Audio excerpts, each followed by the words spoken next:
कहानी उस मुर्गे की जो बिना सिर के 18 महीनों तक जिंदा रहा।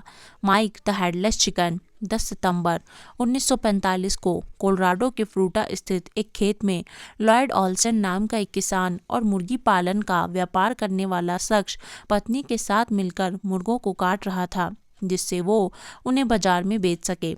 उस दिन उसने करीब 40-50 मुर्गे काटे, मगर उसमें से एक मुर्गे ने ऐसा चमत्कार कर दिखाया कि वो दुनिया में प्रसिद्ध हो गया।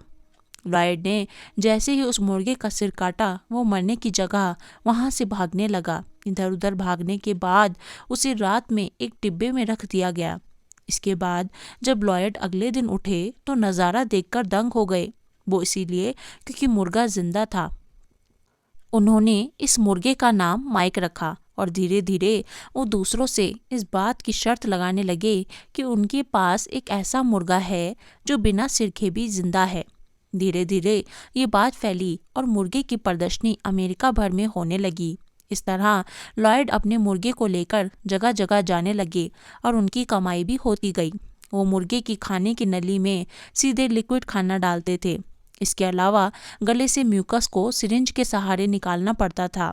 17 मार्च 1947 को वो और उनकी पत्नी टूर पर थे और एरिजोना के होटल में सो रहे थे जब उन्हें मुर्गे की आवाज़ आई। उसका गला म्यूकस से जकड़ रहा था और वो किसी भी तरह उसे बचाने की कोशिश करने लगे, मगर उस वक्त उनके पास सिरिंज नहीं थी और तब मुर्गे की मौत हो गई। मगर वो पहले से ही काफ़ी रुपये कमा चुका था। दोस्तों, अब सवाल ये उठता है कि ये चमत्कार हुआ कैसे। इसके पीछे 2 कारण थे।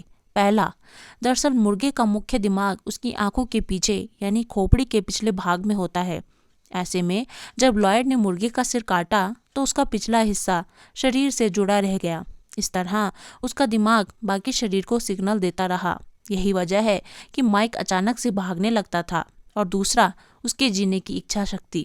ये एक तरह का चमत्कार ही है कि माइक इतने महीनों तक जिंदा रहा।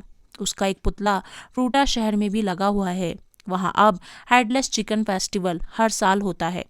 दोस्तों, आपको हमारी यह कहानी कैसी लगी कमेंट करके ज़रूर बताएं और वीडियो अच्छी लगी हो तो लाइक, शेयर और चैनल को सब्सक्राइब ज़रूर करें। धन्यवाद दोस्तों।